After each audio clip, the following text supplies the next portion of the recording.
Big boss വീട്ടിനുള്ളിൽ രേണു സുധിയും അഭിശ്രീയും അപ്പാനി ശരത്തും തമ്മിൽ വഴക്ക്. രേണു തനിക്ക് തലവേദനയാണെന്ന് പറഞ്ഞിരുന്നു.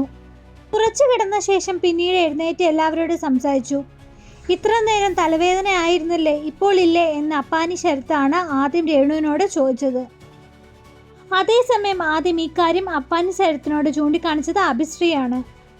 സത്യമായി തലവേദനയായിരുന്നു എന്ന് രേണു പറഞ്ഞുവെങ്കിലും അഭിശ്രീയും അപ്പാനി ശരത്തും വിട്ടുകൊടുത്തില്ല. ഇതോടെ രേണു പിന്നോട്ട് പോയില്ല. മൂവരും തമ്മിൽ സംസാരമായി. ഉറങ്ങുവാൻ വേണ്ടി തലവേദനയാണെന്ന് കള്ളം പറഞ്ഞെന്ന് അപ്പാനി ശരത്ത് ആരോപിച്ചു. രേണു ഈ വാദത്തെ തള്ളിക്കളഞ്ഞു. അഭിനയിക്കേണ്ട ആവശ്യം തനിക്കില്ലെന്ന് രേണു പറഞ്ഞു. അതിനെക്കുറിച്ച് വലിയ വാക്കേറ്റം ബിഗ് ബോസ് വീട്ടിനുള്ളിൽ നടന്നു.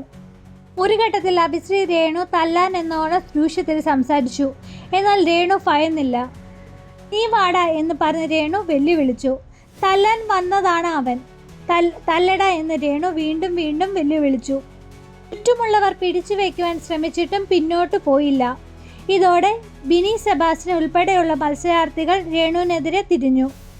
തലവേദനയുള്ളവർ എങ്ങനെ ഇങ്ങനെ ലൗഡായി സംസാരിക്കുന്നതെന്ന് ബിനി ചോദിച്ചു. ക്യാപ്റ്റൻ അനീഷ് രേണുവിനെ പിന്തുണച്ചതോടെ അനീഷും അഭിശ്രീയും തമ്മിൽ വഴക്കായി. ഇതിനിടെ രേണു ക്യാമറയ്ക്ക് മുന്നിൽ വന്ന് സംസാരിച്ചു. എനിക്ക് തല പൊട്ടിപ്പോകുന്നത് പോലെ വേദനയുണ്ട്, പെയിൻ കില്ലർ അത്യാവശ്യമാണ് എന്ന് രേണു പറഞ്ഞു. അപ്പോഴും പിന്നിൽ വഴക്ക് നടക്കുന്നുണ്ട്. രേണുവിന് ഭയങ്കരമായുള്ള തലവേദനയാണ്, മെഡിക്കൽ എമർജൻസിയാണ്, ദയവായി ബിഗ് ബോസ് എന്തെങ്കിലും ചെയ്യണമെന്ന് അനീഷ് പറഞ്ഞു. എന്നാൽ ഷാനവാസ് ഇതിനിടെ മറ്റൊരു വിഷയം ഉന്നയിച്ചു. തനിക്ക് തലവേദനയാണെന്ന് സൂചിപ്പിച്ചിട്ടും അനീഷ് കാര്യമാക്കിയില്ലെന്ന് പറഞ്ഞ് ഷാനവാസ് ഇതിൻ്റെ പേരിൽ വഴക്കുണ്ടാക്കി. ഈ പ്രശ്നം തന്നെ ബാധിച്ചിട്ടില്ലെന്ന് വഴക്കിന് ശേഷം രേണു സഹ മത്സരാർത്ഥികളോട് പറയുന്നുണ്ട്.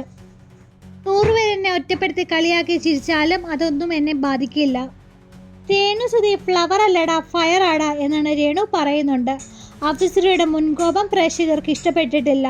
രേണുവിൻ്റെ തലവേദന ഡ്രാമയാണെന്ന വാദം ചിലർ പ്രഖ്യാപിച്ചിട്ടുണ്ട്.